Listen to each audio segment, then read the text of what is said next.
Merci d'être là, nombreux. Il fallait avoir le courage. Je vais commencer juste avec un tout petit propos d'intro, mais très très rapidement, et c'est juste pour la forme. Il y a un an, on était dans la même salle pour le même sujet, avec les mêmes personnes. On a parlé pas mal de sujets comme le reach, etc. On s'est demandé qui avait la plus grosse communauté. Parce que voilà, on n'a pas forcément eu tous les résultats. Et voilà, on était vraiment sur de la technique, sur des choses assez pointues autour du sujet Facebook. Bien évidemment, Facebook, c'est un sujet quotidien pour chacun d'entre vous, chacun d'entre nous. Et donc on remet le couvert. On remet le couvert avec les deux mêmes. Mais on a quand même la chance d'avoir les deux experts mondiaux, pèse les mots, du sujet. Zouk les appelle tous les matins. C'est les meilleurs du monde, donc ils vont pouvoir nous éclairer là-dessus. Enfin, vu la gueule de leur tête.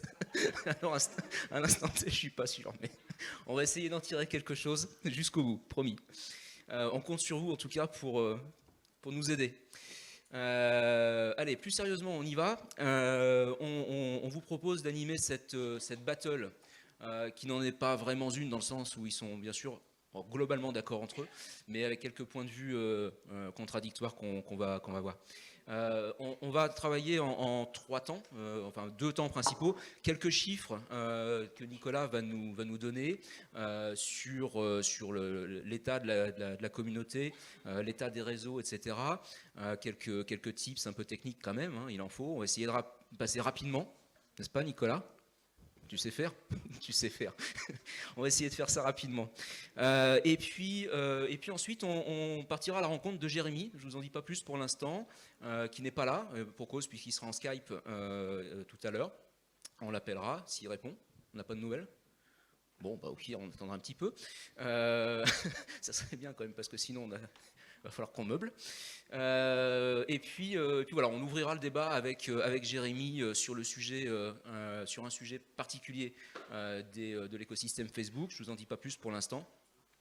Et puis on essaiera ensuite, s'il nous reste du temps, je dis bien s'il nous reste du temps parce qu'on a du mal à maîtriser exactement le temps du débat autour du sujet de Jérémy, quelques mises en perspective, quelques mises en lumière de choses à faire dans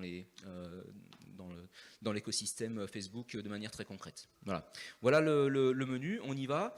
Je te laisse commencer Nicolas en mode très rapide donc pour nous parler de l'écosystème Facebook. Ouais, merci. Tu as été compris. Parfait. Bonjour à tous. Est-ce que vous pouvez me dire s'il y a des gens parmi vous qui étaient là ce matin à 9 h? Ok, vous avez donc déjà vu cette slide pour certains, donc je ne vais pas rester. Voilà, c'est bien, on va gagner du temps, c'était l'objectif. Nicolas est venu avec son fan club, quoi. Non, Ok, c'était pour. bien. Tu parlais de gagner du temps, c'était l'objectif. Nico, moi j'étais pas là, donc je veux bien qu'on prenne le temps de la voir, s'il te plaît. Et moi non plus. On s'écoute. L'écosystème Facebook, je le disais ce matin, domine le monde. Voici les chiffres des réseaux sociaux dans le monde en milliards ou millions d'utilisateurs uniques par mois. C'est les derniers chiffres qui sont sortis de l'ensemble des plateformes qui ont été mis à jour il y a quelques jours. Et on peut voir donc les forces en présence dans le monde et une illustration forte de notre sujet puisque le périmètre va se refermer sur l'écosystème de Facebook et non pas Facebook lui-même mais l'écosystème de Facebook avec cette vision internationale de la concurrence autour de Facebook qui s'organise et qui justifie aussi pourquoi Facebook fait ses choix par rapport à la puissance de YouTube par exemple, par rapport à la montée de Snapchat, par rapport à la montée de LinkedIn. Vous avez peut-être vu, je ne sais pas si vous êtes animateur de page Facebook, mais vous avez peut-être vu un petit encart qui vous propose de publier vos offres d'emploi de page sur Facebook. Donc là, Facebook va chasser sur les terres de LinkedIn. Mais bref, un écosystème en plein mouvement qui est évidemment fort actif aussi en France et ressemblant beaucoup à l'écosystème international. C'est-à-dire qu'on n'est pas dans un pays, la France, comme la Russie ou la Chine ou l'Asie du Sud-Est. On est dans un pays occidental qui a une consommation des réseaux sociaux qui est occidentale et qui est alignée avec celle, grosso modo, en ordre de grandeur du monde. Donc c'est plutôt un avantage quand on communique sur la France et les clients de la France, c'est qu'on n'a pas besoin d'explorer, dans l'immédiat du moins, ou quand on n'est pas à une destination trop exotique, on n'a pas besoin d'explorer des pistes tout à fait inconnues. Et il y a énormément de matière et de savoir. Je pense que vous lisez tous des blogs, des articles, vous êtes en veille, etc. sur l'écosystème qui est très changeant. Mais il y a beaucoup de matière et c'est vrai qu'on peut avancer vite grâce aux données que Facebook nous envoie. Quand je dis Facebook, donc je parle bien d'un écosystème. Par contre là, si je peux, ça zappe plus si je.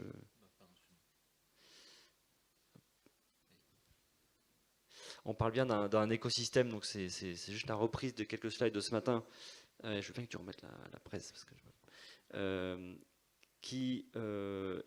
et c'est de ça dont on va parler avec Sébastien et Cédric. C'est bien non pas de Facebook lui-même qui était plus le sujet de l'année dernière, mais bien de ses composantes essentielles qui nourrissent beaucoup quotidiennement la plateforme publicitaire de Facebook.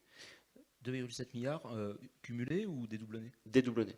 Dédoublonnés, puisque Facebook fait à lui seul 2,4 milliards, Messenger 1 milliard et WhatsApp 1,5 milliard. Messenger 1,3 milliard, mais WhatsApp 1 milliard. Donc on essaie de dédoublonner, oui. C'est ça qui est impressionnant. Et j'ai dit rapidement ce matin, mais ce qui nous intéresse aujourd'hui, c'est bien de se dire que vos clients sont, hormis quelques campagnes exotiques, font partie de cet écosystème-là. Donc leur comportement, leur voyage, leur déplacement, leur vie professionnelle, leur vie personnelle, leur mobilité est écoutée, entendue, appelez ça comme vous voulez, mais intégrée dans l'écosystème publicitaire de Facebook.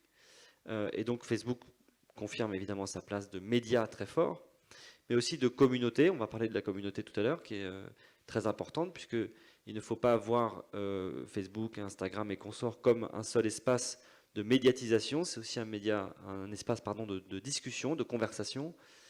C'est un endroit où il se passe encore des belles choses. Ce n'est pas une simple interface business qu'il faut pénétrer avec des moyens de budget marketing et d'approche glaciale ou froide. C'est pas du tout la stratégie. On est sur des approches qui sont travaillées autour de l'humain aussi. Et ce que Facebook a parfaitement compris, du moins du côté de l'axe du voyageur, ça c'est un visuel qui est fourni par Facebook auprès des agences et des marques du secteur du voyage, qui vient clairement draguer les marques de voyage et de tourisme sur le fait que leurs utilisateurs, leurs clients sont sur Facebook à 70% chaque semaine et sont sur Instagram à 64% chaque semaine. Comment Facebook et Instagram et consorts, la plateforme détectent qu'une personne est en voyage, notamment grâce à la géolocalisation de son téléphone, mais pas que, grâce à des flux également, la géoloc du check dans certains lieux, etc. Alors, on a pu sonder aussi des social media managers.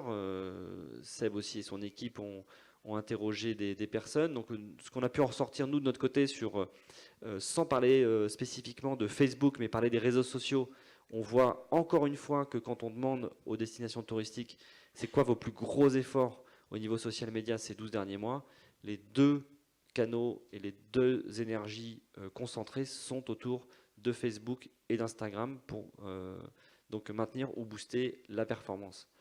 Et après viennent des stratégies de contenu, etc. Mais booster la performance, c'est pas que mettre des ads ou booster son community management, c'est aussi raconter des meilleures histoires, c'est aussi produire des contenus plus intelligents, plus utiles. On a vu que les algorithmes et les sorties de Zuckerberg l'année dernière étaient assez sèches sur le fait que les contenus inutiles allaient être très fortement pénalisés par les algorithmes, et ça a été le cas. Je ne sais pas si c'est votre cas, mais on a beaucoup moins de contenu de bas de gamme sur Facebook qu'avant. Plus d'actualité aussi. Encore une fois, les réseaux sociaux, et notamment Facebook et Instagram, servent à deux choses: se divertir et s'instruire.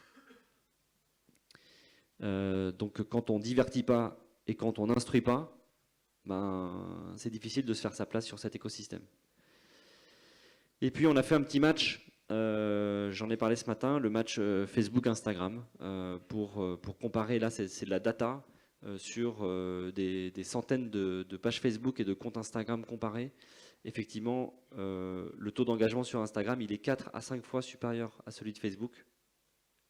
Cependant, les canaux Facebook existants des destinations touristiques françaises sont beaucoup plus importants en taille de communauté que les comptes Instagram. Donc, au final, actuellement, la photo de l'existant, c'est pas dit que ça va bouger, mais la photo de l'existant, c'est que il y a un volume d'interaction qui est à peu près identique entre Facebook et Instagram, et que plus on va sur des tailles de communauté importantes, plus Facebook reste encore le vaisseau amiral des destinations, et va a priori le rester, parce qu'on va en parler tout à l'heure, les fonctionnalités de Facebook sont très très nombreuses, et c'est essentiel de bien traiter, de bien soigner, de bien entretenir sa page Facebook. On va en parler avec Sébastien tout à l'heure. Voilà, juste pour terminer là-dessus, sur le sondage a montré que la sponsorisation des publications était ultra efficace pour 53% des social media managers sondés. Et bien sûr, la moitié aussi évoque le fait de soigner ces contenus, de raconter des choses plus intéressantes, des plus belles histoires, des choses plus esthétiques. Est-ce que vous les avez sondés sur ce qu'ils appellent la performance? Qu'est-ce qu'ils attendent en termes de performance sur Facebook? C'est quoi leur KPI? C'est quoi leurs objectifs? Grosso modo, il y a de la sensibilisation à faire là-dessus, puisque les deux indicateurs de performance, ça dépend dans quel niveau tu te situes dans l'organisation et de la lecture. Il y a encore trop d'élus qui disent le nombre de fans. Ça serait bien qu'on arrête avec ça. Le sujet de qui est la plus grosse est donc encore d'actualité. Le sujet est complètement d'actualité. On en a parlé encore la semaine. Mais le sujet du nombre de fans, ça va. C'est-à-dire que c'est vraiment pas la priorité des indicateurs. Ce n'est pas la priorité des indicateurs. Non, la notion d'audience touchée, oui. C'est-à-dire combien je mets pour combien de personnes je touche, ça a été un indicateur de performance sur l'ensemble des canaux de communication depuis que la communication existe. Donc ça ne va pas bouger. Mais le nombre de fans, aujourd'hui, on voit bien qu'il n'est pas toujours corrélé à une audience. C'est ce que tu nous dis, c'est ce qu'on pense en tant qu'experts internationaux, mais dans les faits, ce que tu nous dis, c'est qu'auprès des pros que tu as sondés, c'est pas encore gagné, quoi. On est encore sur du quanti, plus que sur du quali et du fond. En fait, le problème, c'est que le quanti leur donne quand même raison. C'est-à-dire que quand on regarde de près, c'est vrai que tu regardes des très très grosses pages comme Savoie-Mont-Blanc, comme l'Alsace, comme Tahiti, etc., en volume d'interaction, en nombre de personnes touchées, oui, c'est sûr qu'ils touchent beaucoup plus de monde que des petits offices de tourisme qui ont peu de moyens. Donc ça leur donne quand même raison, le quanti. Le problème, c'est qu'il y a des quantis... Pourquoi ça leur donne raison? Non, mais en volume de personnes touchées. En quoi le volume a plus de valeur? Parce que dans les objectifs fondamentaux de nos rôles et de nos missions de promotion touristique, tu as envie de toucher un certain nombre de personnes. Donc mais au-delà de toucher un certain nombre de personnes, tu as envie de savoir à qui tu parles aussi. Je sais, mais quand tu as choisi tes cibles et que tu as bien défini les cibles que tu veux toucher, une fois que tu as... C'est pour ça que les deux approches, elles sont hyper importantes, parce que c'est vrai que s'en tenir à des problématiques de reach et de volume de reach, c'est aussi un peu se voiler la face dans l'analyse. Et c'est vrai qu'on a toujours cette problématique de, comme on dit, l'élu, le nombre de fans. Et pour moi, le volume du reach, c'est un peu le nouveau problème du recrutement de fans. C'est-à-dire que c'est de la croissance pour de la croissance, quoi. C'est avoir des chiffres toujours en augmentation, toucher toujours plus de monde, mais finalement, celui que tu as défini comme le petit office de tourisme, mais finalement, lui, s'il va toucher son bassin de clientèle de proximité de façon qualitative, si ça représente quelques milliers de personnes et que c'est des consommateurs de son territoire, bah, il a tout à gagner, et c'est aussi bien comme ça. Donc c'est là, moi, où je pense que je ne rejoins pas complètement cette vision du quanti,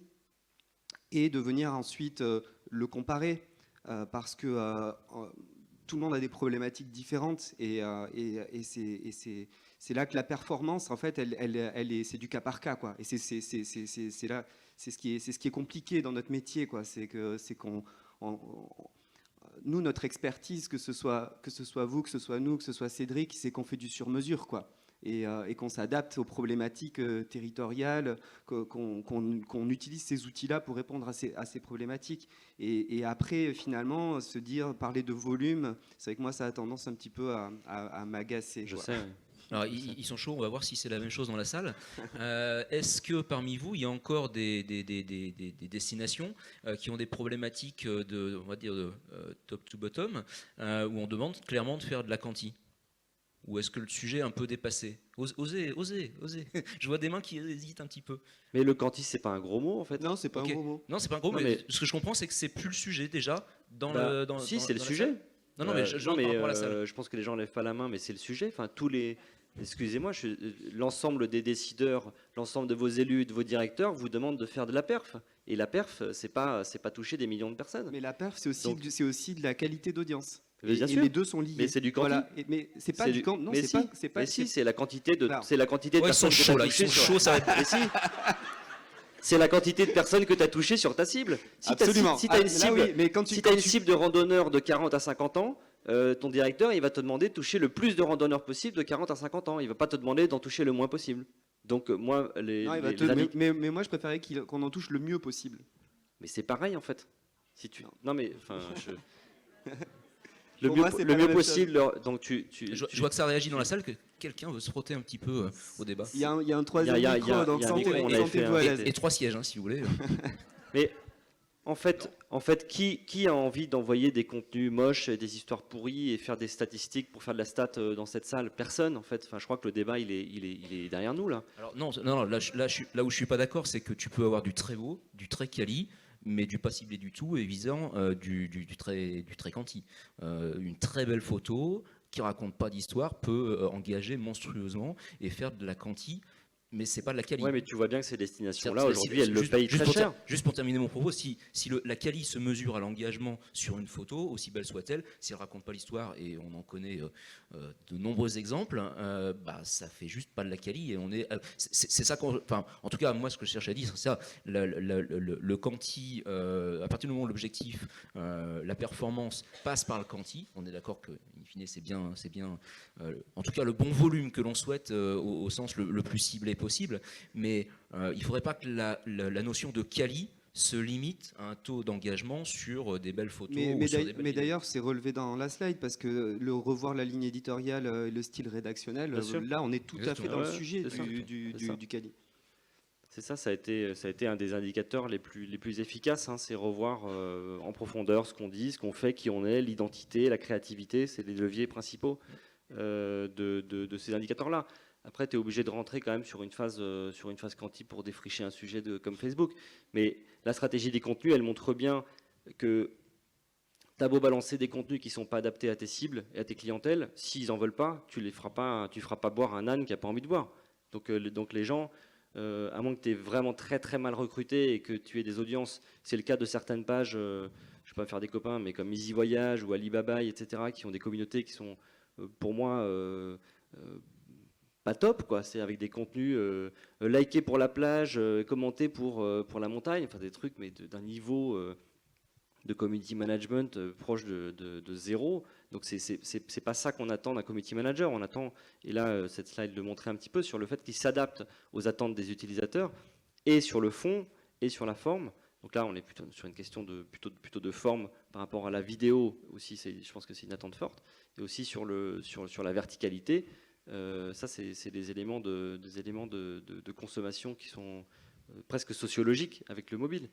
Mais on est, je crois, tous alignés sur le débat, en fait. Le fait de montrer des chiffres comme celui-là, par exemple, sur l'audience des pages Facebook, il est évident que ceux qui ont cherché à faire de l'audience, et il y en avait, on en a parlé, on ne va pas citer de nom, mais qui ont cherché à faire de l'audience et qui n'ont pas transformé la ligne éditoriale en quelque chose derrière, en fait, ça s'effondre. Les algorithmes pénalisent ça. Et donc, tu auras beau être un community manager qui fait du community management de fausses sceptiques, tu n'arriveras pas à engager tes communautés si jamais tu n'es pas dans ce récit, dans cette belle histoire, dans la qualité de l'audience que tu vas toucher et générer, et la qualité des engagements que tu vas générer. Je pense qu'on est tout à fait aligné là-dessus. tu peux revenir sur la slide d'avant? Bien sûr.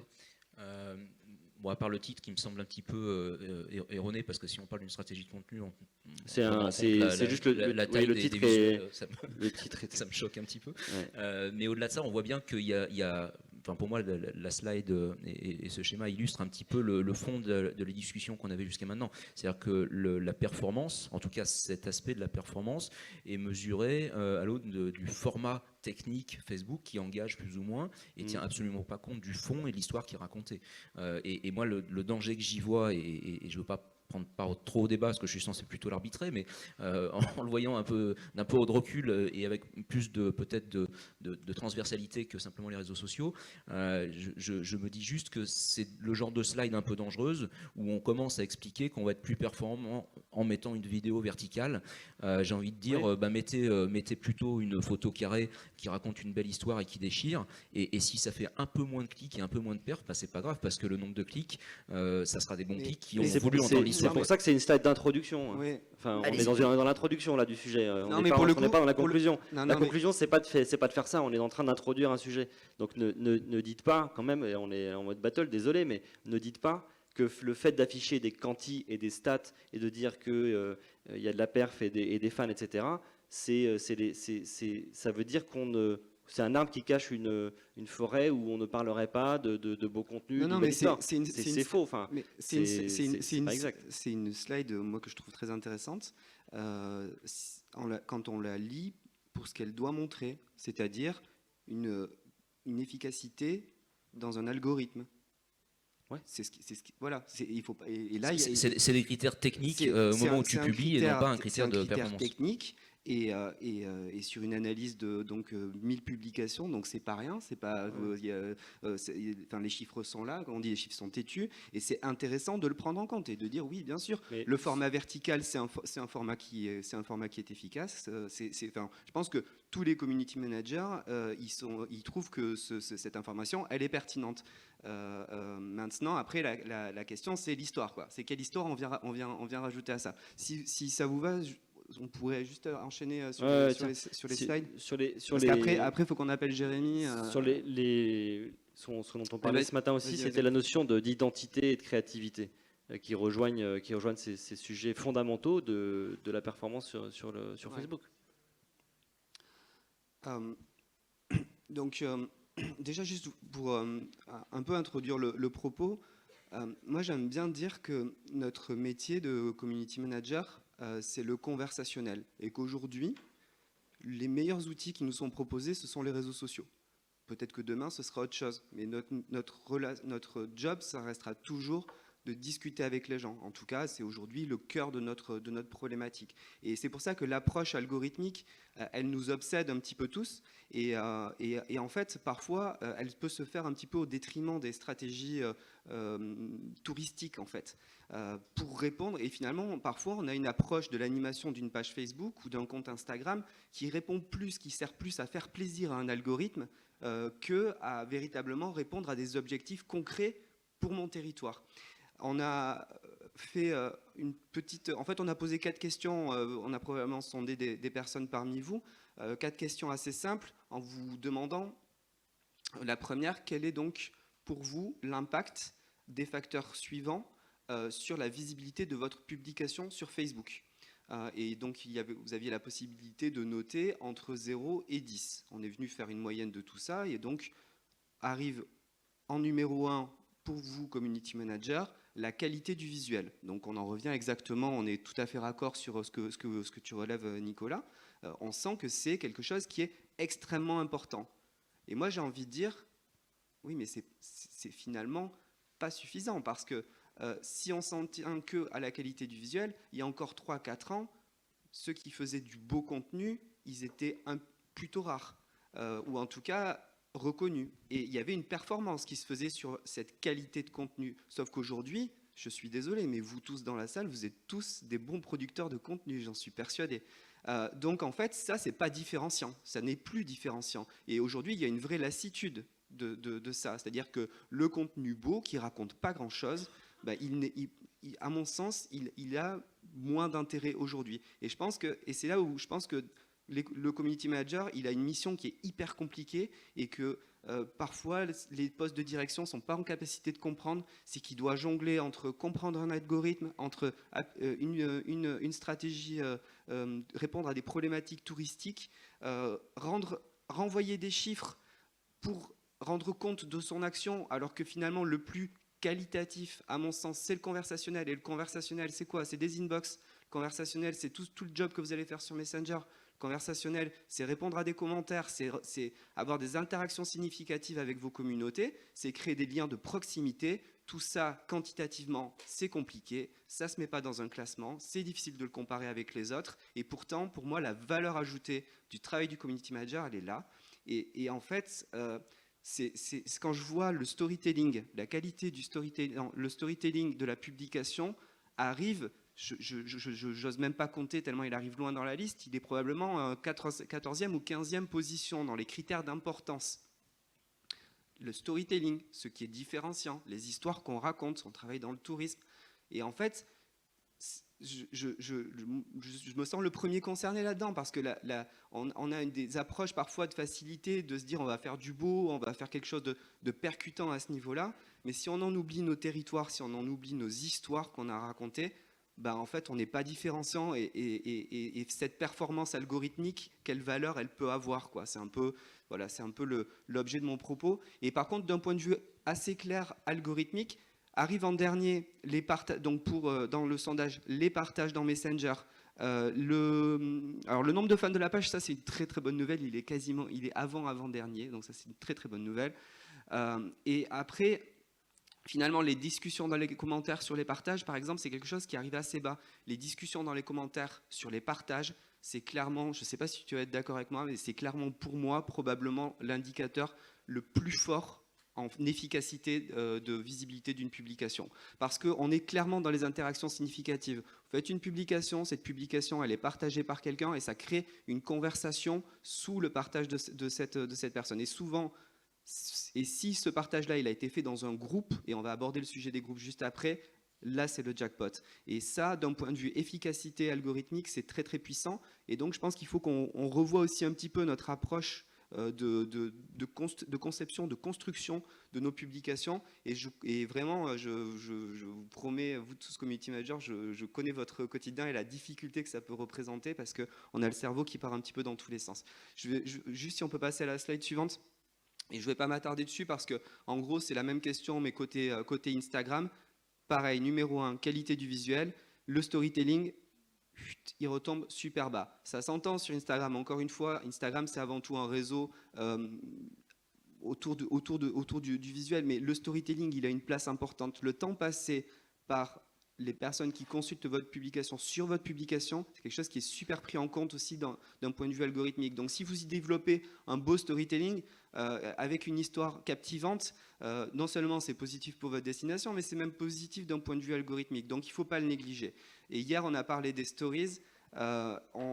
Et cette même question, alors je ne l'ai pas inclus dans les slides parce que sinon on serait parti dans des dizaines de slides, mais hier on a la même question sur les stories, le storytelling pour le coup il repasse dans le top 3 et ça c'est vraiment la bonne nouvelle et c'est pour ça que moi je suis un grand fan de ce format stories parce qu'on en revient à du storytelling, on revient au sens, aux histoires, à venir raconter des choses et ça c'est quand même je trouve plutôt la bonne nouvelle pour les réseaux sociaux. Ouais. Non, mais en gros, c'est bon, je pense qu'on peut... Je voulais juste rebondir là-dessus pour apporter un éclairage complémentaire pour un autre sujet plus de vieux, qui est les vieux sites web, vous savez, comme ça se faisait avant, où on commence enfin à parler de stratégie de contenu. Si nous on parle de stratégie de contenu sur les sites web et que vous parlez de stratégie de contenu différent sur les réseaux sociaux, on a une gabegie qui est monstrueuse et on ne crée pas de synergie. Et je connais quelques destinations où on a centralisé la direction éditoriale, la production de contenu, la coordination de contenu, et je regarde particulièrement Mélanie sur Bordeaux, ça marche quoi. Ça marche parce qu'on raisonne global, transversal, et quand on crée un storytelling, on le crée aussi bien sur les réseaux sociaux que sur le site web. Et bien entendu, on ne va pas le traduire de la même manière en termes de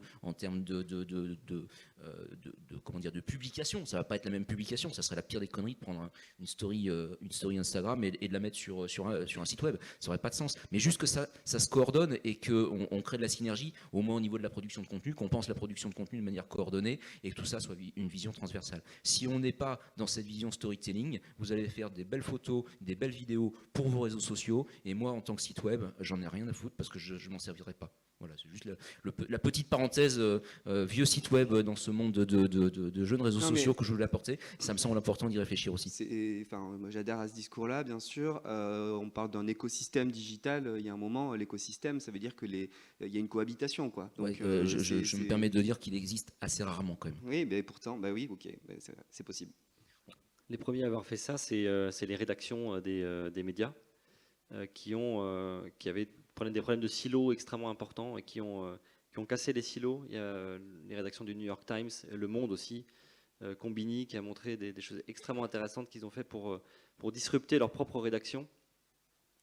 Et disrupter, ça veut dire aussi casser des murs.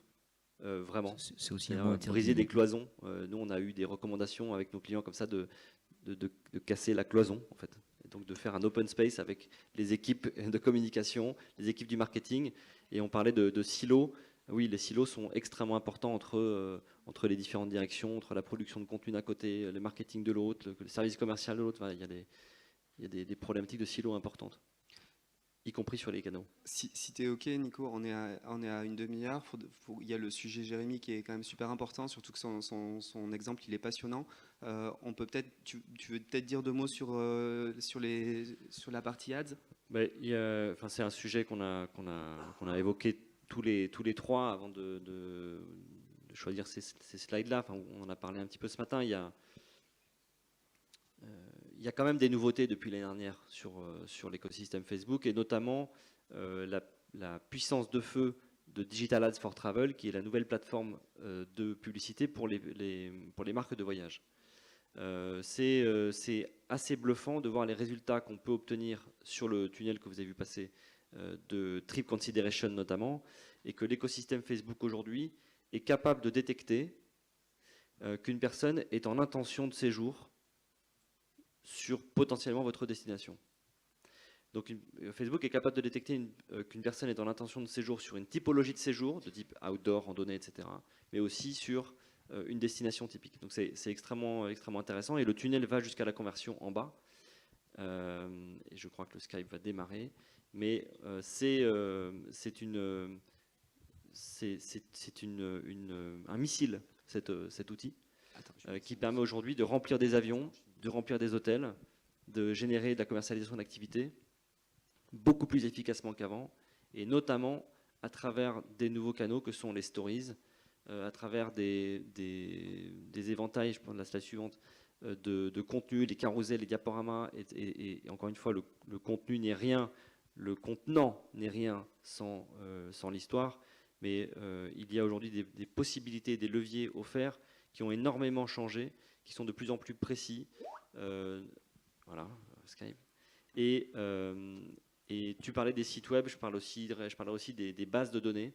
De nombreuses destinations n'utilisent pas leur base de données clients, leur adresse mail, qu'on peut aujourd'hui charger dans Facebook pour les faire correspondre à une audience personnalisée, et qu'on peut retoucher en retargeting derrière. C'est extrêmement intéressant et efficace de retoucher des gens qui sont allés sur votre site web et qui ne connaissent pas vos réseaux sociaux, qui étaient abonnés à votre newsletter et qui ne connaissent pas vos réseaux sociaux. C'est le moment de faire une petite alerte RGPD. Ouais. RGPD aussi, voilà. Mais qui, sachant que sur le retargeting RGPD, il n'y a pas de à partir du moment où tu t'envoies ta base de données dans Facebook, tu confirmes à Facebook que tu as le droit de le faire. Donc ça veut dire qu'eux sont déchargés de ça. Donc c'est toi qui. Et si la collecte a été bien faite en amont, non, oui, voilà. C'est ça. Oui, ça, on n'a pas de doute là-dessus. Hein Tout le monde est au clair là-dessus, c'est une évidence. Et puis on parlait de. On peut peut-être On parlait des deux sujets suivants. Juste me permettre de réagir en 2 secondes sur les social ads. Là-dessus, je te rejoins complètement. Il y a des vrais vecteurs, des vrais leviers de performance. Et on parlait hier matin de la commercialisation des activités. Vous avez là un canal de commercialisation sur place en temps réel. Quand le client est chaud et réactif par rapport ne serait-ce qu'à de la météo, vous lui poussez l'activité qui va bien le soir en fonction de la météo du lendemain et des bons deals que vous avez, vous lui poussez ça dans son fil Facebook, c'est juste une tuerie. Je pense qu'à peu près personne ne le fait, mais il faudrait y réfléchir.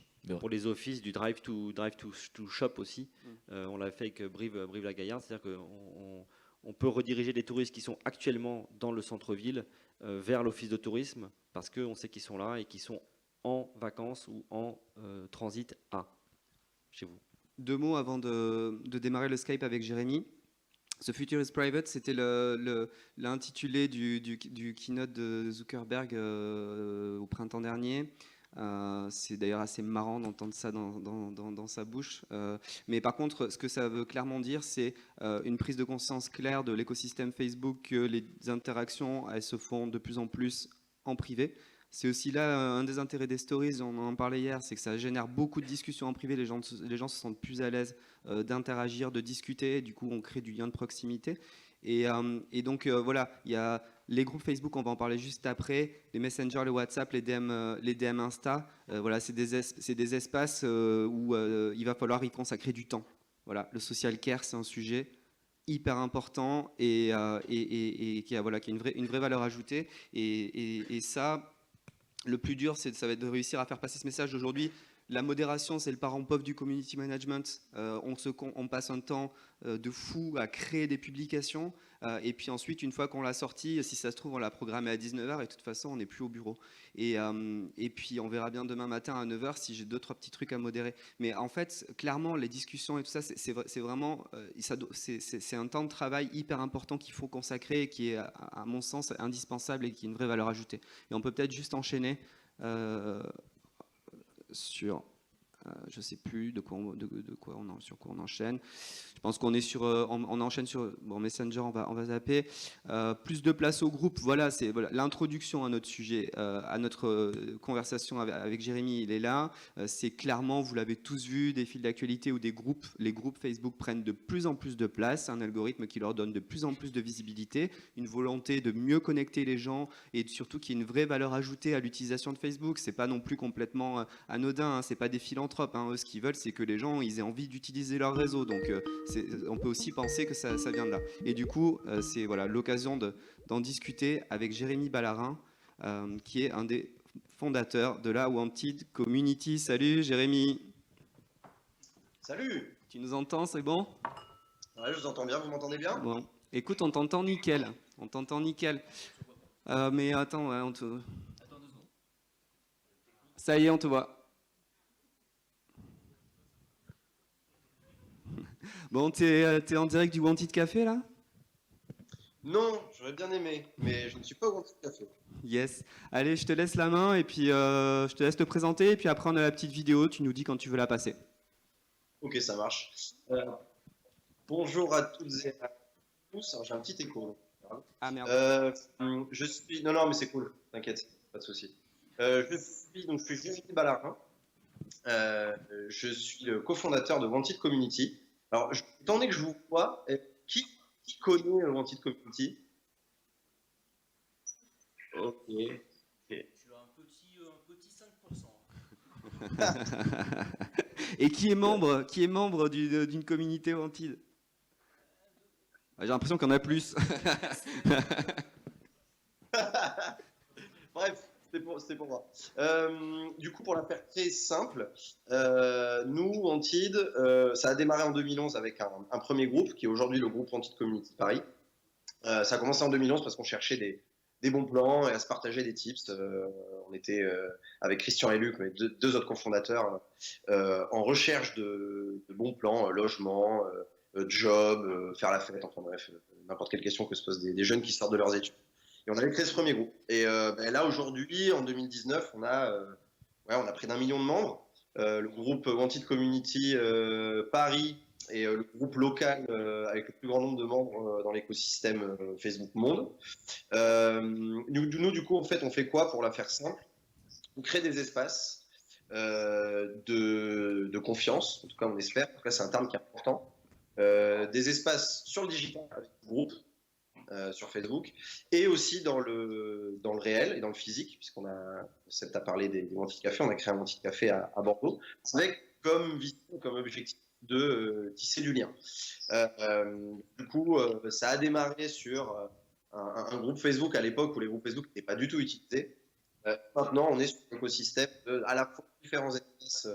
On a 86 groupes locaux. La question du local est très importante pour nous. Et qui tourne autour de la confiance et de l'entraide pour tisser des liens. Aujourd'hui, dans nos groupes, on a créé près de 3 millions d'interactions, de réactions tous les mois. Donc, il y a un petit quelque chose. Il y a évidemment aujourd'hui le levier groupe Facebook. Peut-être que Seb, tu peux balancer la vidéo et on peut prendre ensuite. Ouais, carrément.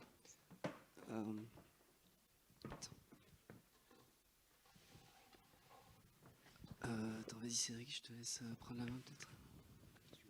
Balancer la vidéo. Pardon, je vous ai un peu surpris là, j'étais un peu... Non, c'est bon, t'inquiète. T'inquiète. Bon, je précise juste qu'on aurait aimé t'avoir avec nous, mais comme tu as un emploi du temps de ministre, tu pouvais pas nous consacrer mieux qu'un Skype. Salut, ça c'est Luc, ça c'est Christian. Attends, parce que là on la voit pas. Administrateur du groupe Facebook Wanted sur lequel vous vous trouvez.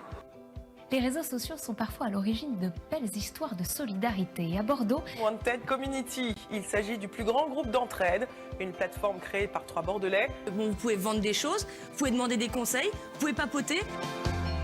Elle compte 850 000 membres. Et c'est un réseau social dans le réseau social. un jeune couple a aidé Joachim, portugais, père de famille et son domicile fixe, à trouver du travail. Et il y a des personnes qui ont été sorties de la rue en moins de 24 heures sur Wanted Community. C'est grâce à ce message partagé 8000 fois sur les réseaux sociaux que Joseph, 60 ans, a trouvé un toit. Il y a une petite fille qui a été hébergée par une famille à Paris alors qu'elle devait se faire opérer. Il y a des personnes qui toutes les semaines, au début ils étaient 3, et maintenant ils sont plus de 80 à distribuer 100 repas des sans-abri toutes les semaines. Et vendredi, on sera avec eux. Christian, Luc, Jérémy vont recevoir $1 million, 850 000 euros. Le projet vient d'être reconnu comme l'une des 5 meilleures communautés au monde par Facebook. Et c'est à New York que le prix leur a été remis.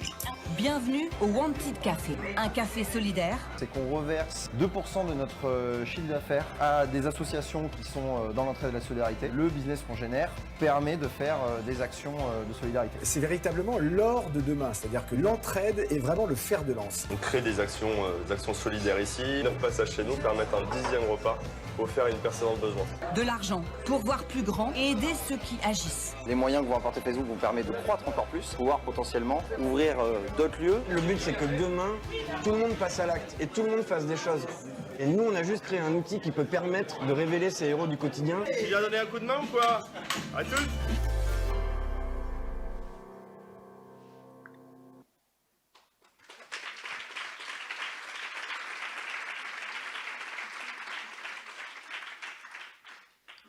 Bon, Jérémy, tu n'as pas l'image, mais tu as eu le son, je pense. Retour enthousiaste, je pense, de la salle. Tu veux nous rajouter quelque chose, en dire un petit peu plus sur ça?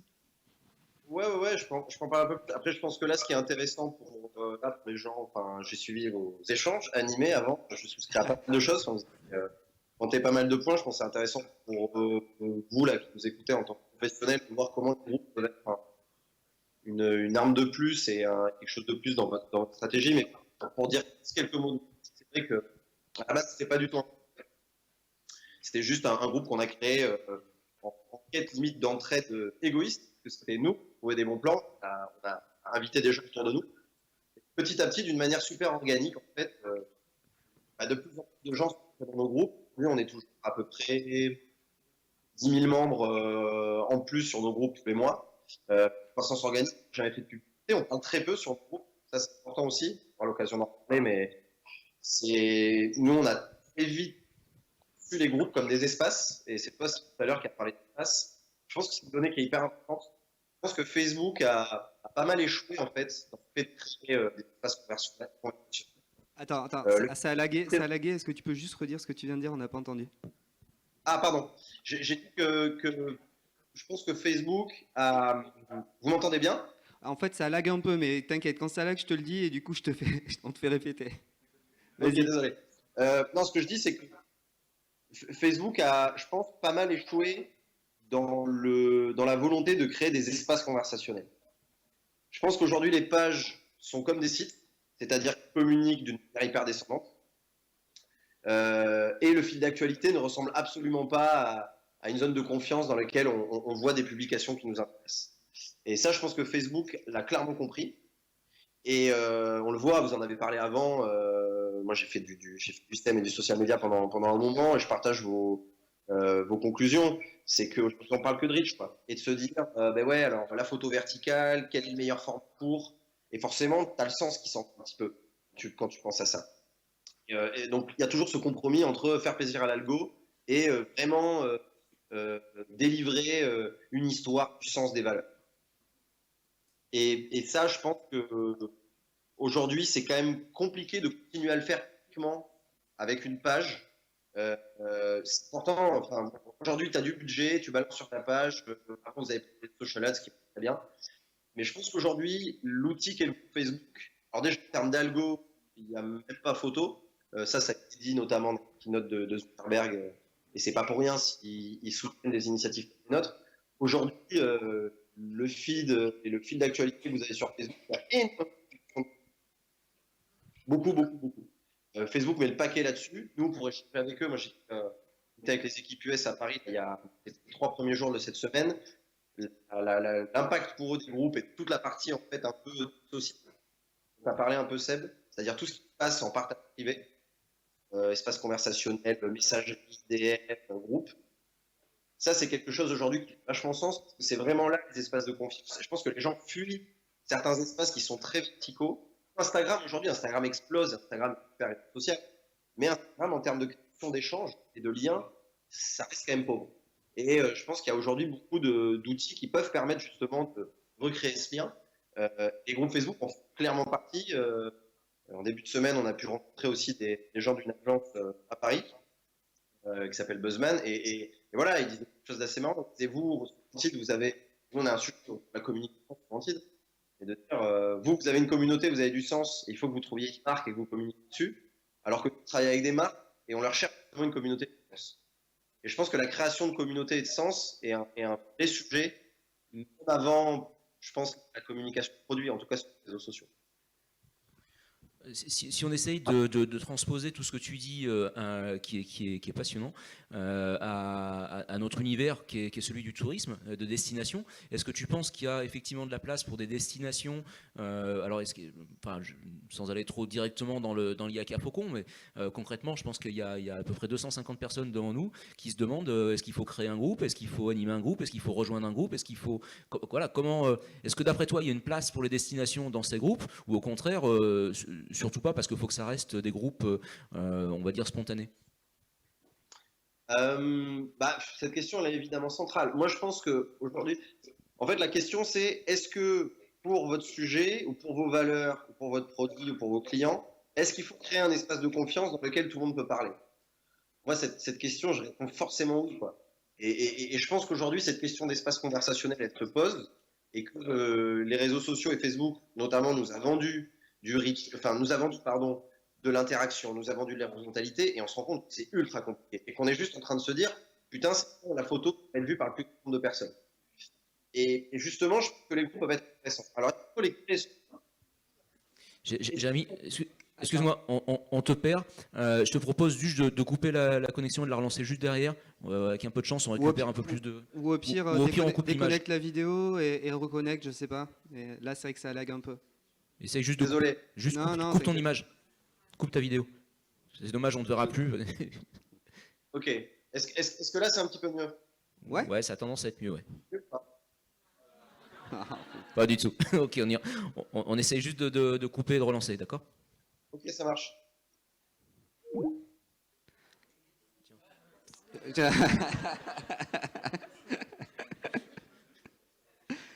Je voudrais juste rebondir en attendant qu'on reconnecte Jérémy sur cette notion de groupe. C'est vrai que je pense que vous avez tous posé la question, je fais quoi? Est-ce que je crée un groupe au nom de ma destination? Est-ce que j'interviens en tant que page sur un groupe Facebook?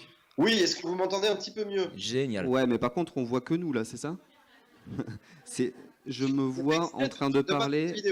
Ah, c'est parce qu'il n'a pas mis la vidéo. Ok. Bah, très bien. On va couper la nôtre parce que nous, on se voit.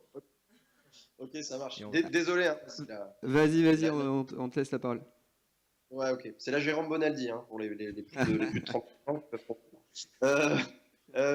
Oui, ce que je disais, c'est que évidemment, je pense que se poser la question aujourd'hui, quand on gère la communication, que ce soit un territoire, parce que nous, au final, on a construit notre communauté sur les territoires, de se poser la question si où est-ce que sont les conversations sur mon territoire ou sur ma marque. Et quand je me pose cette question-là, de me dire où est-ce que se déroulent les conversations, bah, souvent, il y a des espaces qui existent déjà. Et donc, du coup, je vais sur ces espaces. Ils peuvent être des espaces physiques, ils sont aussi des espaces digitaux et des groupes. Et je décide d'interagir dans cet espace, et peut-être dans un autre. Or, ces espaces n'existent quasiment pas. Donc, du coup, je décide de les créer. Ouais, Alors, je suis désolé. ça a lagué un petit peu, mais si je peux me permettre de résumer ton propos et tu me confirmes ou infirmes si je résume bien, c'est globalement, en gros, le première étape, je cartographie les groupes qui concernent mon territoire ou ma thématique, et je vois s'ils existent déjà et le dynamisme qu'ils ont. Et s'ils existent, c'est pas la peine de réinventer des choses qui existent déjà, mais plutôt de voir comment je peux y aller. Et s'ils n'existent pas, là, peut-être qu'il y a un potentiel. C'est bon résumé ou pas? Ouais, carrément, je pense. Et je pense que ça demande. Vous m'entendez un peu là ou ça continue à laguer?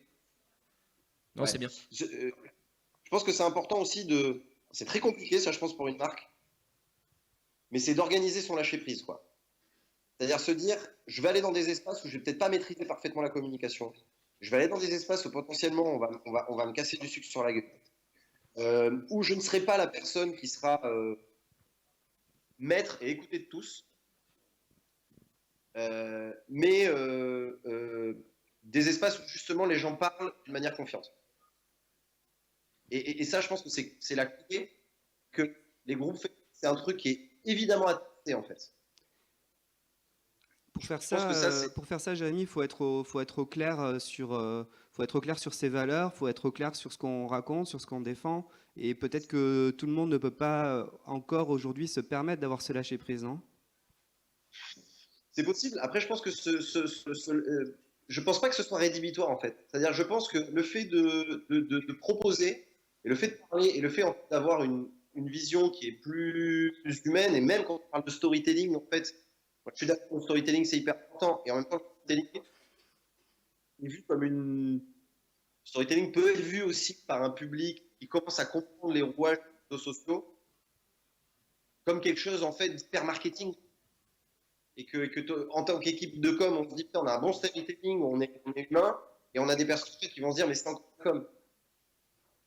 Donc c'est là où potentiellement créer des espaces ou échanger des espaces de confiance, peut-être moins de monde. Il y aura moins de monde, mais au moins ça sera de l'échange, du qualitatif de l'humain. Ouais, Jérémy, désolé, c'est hyper compliqué là, on n'arrive plus trop à t'entendre. Juste, est-ce que quelqu'un dans la salle aurait une question à poser à Jérémy? Ils sont timides. Ouais. Jérémy, je suis désolé, mais c'est vrai que là, malheureusement, on ne comprend plus bien ce que tu nous racontes, donc on va devoir stopper l'entretien, c'est dommage. Pas de questions. On libère Jérémy. Mais, ok, en tout cas, ouais.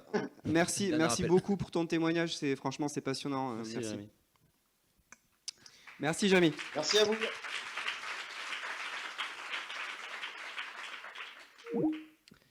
Il y a un sujet qui a été évoqué, qui est essentiel depuis plusieurs mois et je dirais plusieurs années, qui est la disparition de la marque.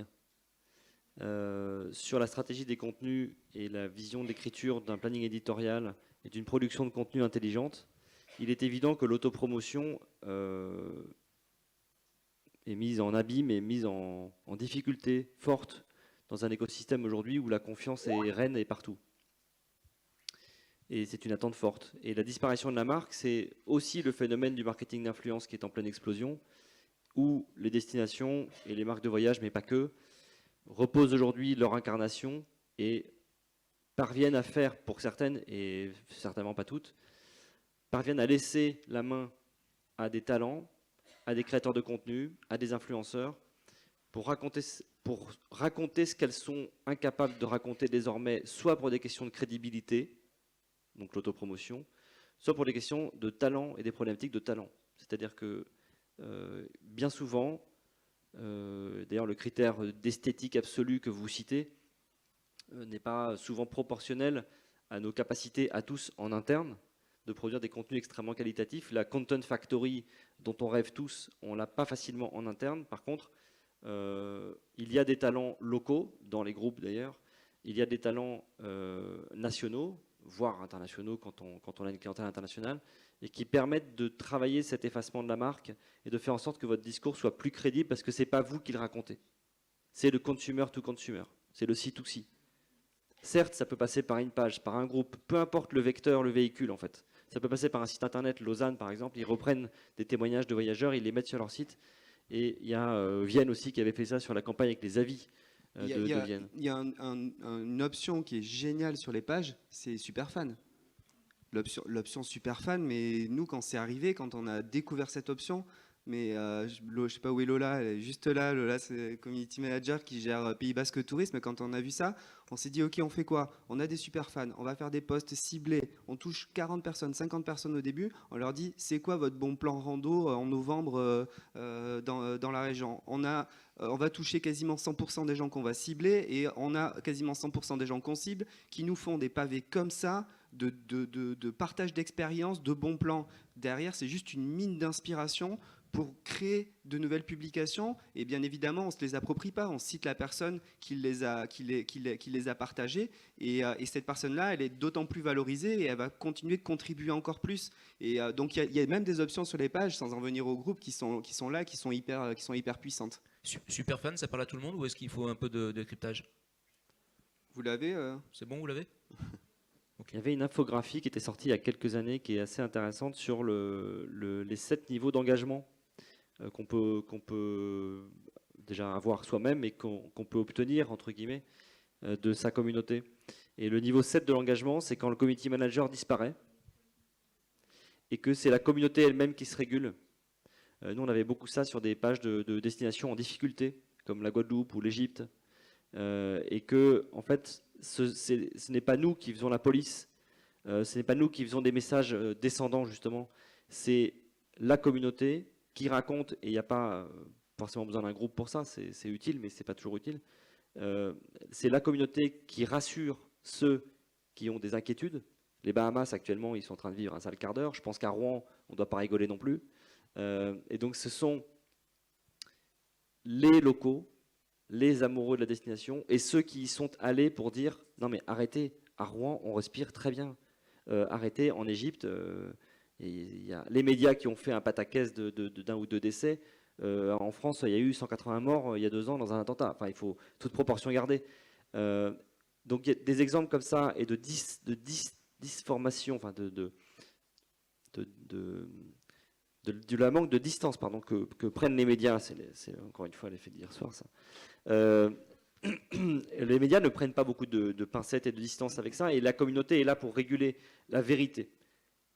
Et de plus en plus, notre approche avec Facebook et les réseaux sociaux et l'écosystème Facebook, ce n'est pas en tant que community manager ou stratège sur les réseaux sociaux, ce n'est pas de défendre un argument contre un autre, c'est de défendre la vérité contre la désinformation.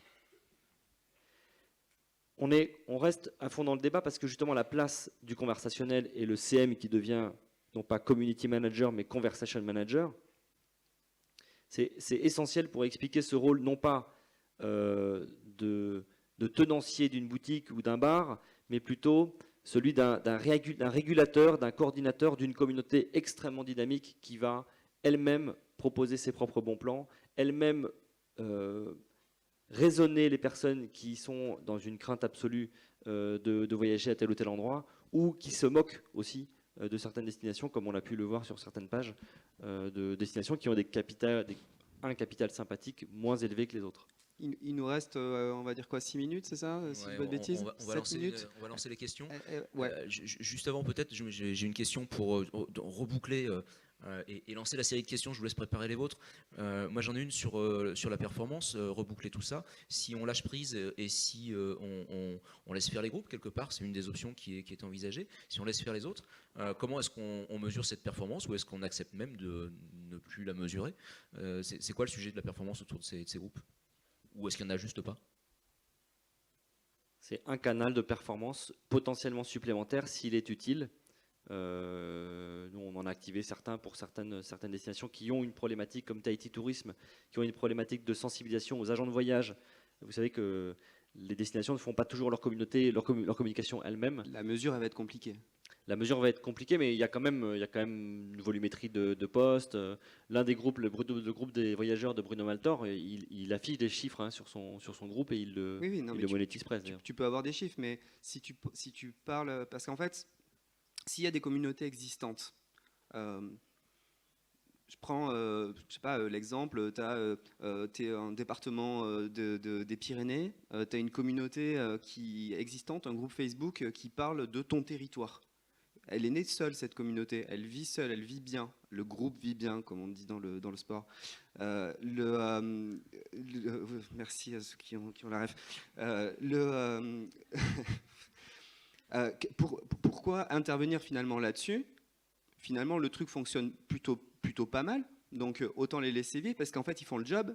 S'ils sont 5000 ambassadeurs à faire tout le job de valorisation du territoire, interagir avec eux, c'est une chose, mais ça veut dire quoi? On va aller mesurer la visibilité de leurs publications, on va aller mesurer la croissance de ce groupe, on va aller mesurer le nombre de conversations qui vont se passer, et après, en fait, finalement, c'est là où effectivement il y a des limites dans la performance avec ce sujet.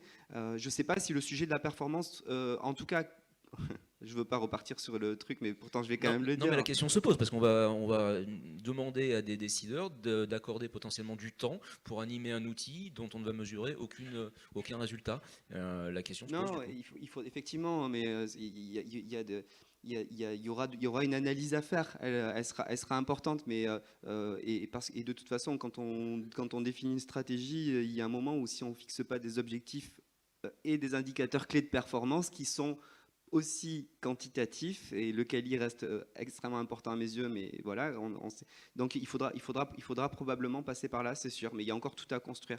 Moi, j'avais envie de vous demander, est-ce que parmi vous, certains ont déjà actionné ce levier groupe, c'est-à-dire communiquer avec des groupes déjà existants, ou ont créé des groupes pour leur destination? Tu veux apporter un témoignage rapide?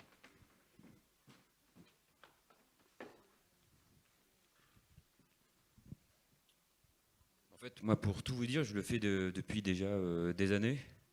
Je m'étais inscrit sur pas mal de groupes liés au patrimoine, liés sur des groupes concernant la Touraine, liés à la nature. Pour tout vous dire, la somme de tous les groupes où je m'étais connecté, ça faisait quasiment 500 000 membres. Alors, j'activais pas tous les groupes en même temps, mais je pouvais partiellement le faire. J'avais des groupes par rapport à Noël. Donc lorsque j'avais des posts sur Noël, j'envoyais un petit message pour dire voilà, en Touraine, on fait ça à Noël. Donc tu fais un partage de ton post de page dans un groupe. Exactement. Et c'est perçu comment ça? Plutôt pas mal. Après, il y a certains groupes où lorsqu'ement que je fais des partages de photos ou de vidéos, on me dit non, j'aimerais que tu sois propriétaire de tout contenu, que c'est toi qui postes. Notamment, il y a des groupes de photographes de nature ou de choses comme ça, ou de coucher de soleil par exemple. Il y a des personnes qui disaient non, il faut que ce soit vraiment toi qui fasses la photo. Mais la plupart du temps, ça passait bien. Parce qu'après, je trouve c'est un peu, moi je trouve ça hyper intéressant. Et la limite un petit peu que je vois à ça, c'est que finalement ton post, il est rattaché à ta page, donc à une entité, enfin une institution. Et donc du coup, par définition, il n'est pas perçu comme complètement communautaire, pas tout à fait comme les autres. Donc du coup, on part avec la communauté peut partir avec un a priori. Mais j'imagine que si tu fais un travail de fond depuis des années, ta légitimité, tu as dû la gagner finalement. Même pas. C'est vraiment un truc que j'ai activé de temps en temps. Et après, je le faisais plus dans un système de partage de bons plans. voilà, il y a ça actuellement, ce qui se passe sur mon territoire. Vous aimez pas et tout. Et il y en a qui sont très. Et effectivement, peut-être que la première question à se poser, c'est quelle valeur ajoutée je vais avoir pour cette communauté en fait. C'est qu'est-ce que je peux apporter à cette communauté et pas qu'est-ce que je peux tirer de cette communauté. Et c'est peut-être qu'en le prenant, parce que tu vois, tu dis je fais du partage de bons plans, donc ça veut dire que tu apportes une contribution. Et peut-être qu'en ayant cette démarche-là, c'est peut-être probablement plus simple, plus organique et plus efficace. Oui. Ah ouais. Est-ce qu'on a des questions, alors que ce soit sur les, je suis désolé, j'ai oublié d'accélérer, que ce soit sur les groupes ou sur les sujets qu'on a abordés avant, l'écosystème, et pourquoi pas la performance, qu'elle soit quali, quanti ou tout ce que vous voulez. Si vous avez des questions, on y va. À toi, Mathieu. Du coup, j'en avais deux presque en fait. Je trouve que le débat, vous l'avez peut-être ce qui me manquait, c'est le côté RH en fait. Parce que le côté conversationnel, je pense que tout le monde est OK pour y aller. Mais en fait, s'il faut être community manager, conversational manager, ça demande aujourd'hui des moyens humains en fait. Je pense que peu de destinations, à part les grosses en fait, concrètement, et même encore, je suis pas sûr, peuvent se permettre parce que du coup, ça dépend où on met le curseur du coup. Mais ce qui fait, le temps qui va passer sur le conversationnel, forcément, il le passera moins sur le community management. Et la deuxième question, du coup, je sais pas si ça, je pense que ça doit arriver sur d'autres territoires. On a souvent des pages en fait ou des groupes qui sont montés par souvent des privés, des particuliers, etc., qui souvent ont des audiences énormes en fait, et qui, pour la plupart, en fait, souvent, ne respectent pas les règles de Facebook. Notamment, il y a toutes les astuces. Quand on fait un concours, on ne doit pas inciter les gens à mentionner un ami dans les commentaires, etc. Ça, ils le font tous en fait. Nous, en tant que destination, on ne le fait pas parce qu'on voilà, on respecte les règles de Facebook, on est institutionnel, etc. Et en fait, on se fait griller parce qu'en fait, avec ce type d'interaction, en tout cas, il génère énormément d'interactions, beaucoup plus que nous, en fait, alors qu'on reste dans les règles. Et finalement, je me demandais quel était le bénéfice-risque à ne pas respecter justement les règles de Facebook. Si vous avez des... Moi, je veux bien rebondir à la première et je te laisse la main sur la seconde. Enfin, bon, bref, tu peux répondre sur les deux. Mais en tout cas, je suis tout à fait d'accord avec toi et c'est aussi pour ça que moi j'avais très envie qu'on aborde ce sujet de la modération. C'est aussi pour faire de la pédagogie. Je pense que les ET, ça sert aussi à ça et on doit faire passer ce message plus haut auprès des décideurs en rappelant qu'il y a besoin de temps. On a besoin de temps pour faire ça parce que c'est important, parce que ça a de la valeur. Donc 100% d'accord avec toi Mathieu là-dessus. Il y a de la sensibilisation à faire au-dessus.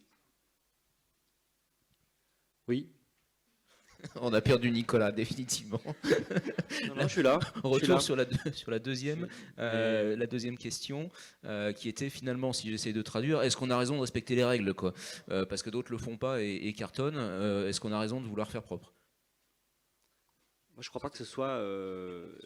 Je suis d'accord avec toi, hein, Mathieu, mais je ne crois pas que ce soit les grandes tendances de l'écosystème Facebook aujourd'hui. Je ne crois pas. C'est-à-dire que le respect des règles aujourd'hui. C'est ce qui génère de l'engagement en fait. Je suis d'accord, mais ceux qui font des techniques d'engagement bait, ça marche. Ouais, alors c'est quand même pas mal pénalisé. Les posts likés machin, etc. C'est quand même vachement de plus en plus pénalisé. Moi je le vois pas en tout cas au nombre les de likes et dans les jeux de concours qui commentaires. respectent pas les règles. C'est pénalisé, je sais pas comment. Enfin comment tu peux dire, visuellement ça se voit pas en tout cas. Parce que souvent, c'est ces posts-là qui génèrent un maximum d'engagement. En fait, je ne sais pas s'il y a peut-être d'autres territoires qui peuvent commenter, parce que je ne suis peut-être pas le seul à le remarquer, je pense. Mais... Le problème avec Facebook, c'est que quand ils disent « ça, c'est interdit », ils vont avoir une tolérance, et puis d'un coup, ils vont s'énerver, et puis là, ils vont tout supprimer. Et en tant qu'institution, tu ne peux pas prendre ce risque. Enfin, en tout cas... c'est un peu le problème. Et pendant l'instant, il y en a qui le prennent, en fait, et qui font plus d'audience. Oui. Rémi. Moi, je voulais rebondir plus à ce que tu avais dit, Nicolas, au début. Tu nous as parlé d'une plateforme ads plutôt dédiée au travel. C'est pour savoir si tu pouvais nous en reparler un petit peu. Quelles étaient les différences ou les avantages par rapport au business manager? Est-ce que c'est intéressant pour une destination d'aller dessus? Voilà, si tu pouvais la présenter un petit peu plus. Ouais, alors c'est dans le business manager. Hein. C'est simplement qu'il y a des nouveautés de ciblage et qu'il y a un écosystème qui est vraiment dédié au voyage, notamment pour les acteurs de l'aérien et de l'hôtellerie, qui peuvent charger, c'est juste un exemple, hein, mais qui peuvent charger leur chambre d'hôtel, leur place d'avion directement dans Facebook, qui permet aujourd'hui de vendre en dynamique, comme le fait Booking par exemple, sur Facebook. C'est juste un exemple. Mais l'écosystème Facebook des Digital Ads for Travel, il est aussi sur la commercialisation des activités, on l'a dit, il est sur la génération de leads, sur la génération de devis, sur la génération de clics et de visibilité sur les offres. Il est extrêmement global. C'est un nom marketing aussi de Facebook pour une offre très spécifique des attentes des destinations et des marques de voyage avec des cas clients qui sont présentés dans l'écosystème Facebook sur leur site. Qui évoque la manière dont fonctionne cette plateforme publicitaire. Tu veux dire un mot? Ouais, juste rajouter que c'est clair que l'outil publicitaire Facebook, il est fou, et que si on est au clair sur ces ciblages et qu'on transpose ça dans un cycle du voyageur, on prend une phase de séduction, une phase d'information, une phase de conversion, possibilité d'arriver en 3 temps auprès d'une même cible à plusieurs moments de l'année, de faire du retargeting en utilisant tous ces outils-là et en adaptant son message, d'abord très séduction, ensuite on passe à la brique un petit peu plus développée d'information, puis pourquoi pas ensuite on imagine de la conversion, et là c'est peut-être le côté site web qui peut arriver, et l'outil est clairement hyper efficace, ça c'est sûr. D'autres questions? Non? Ah ouais.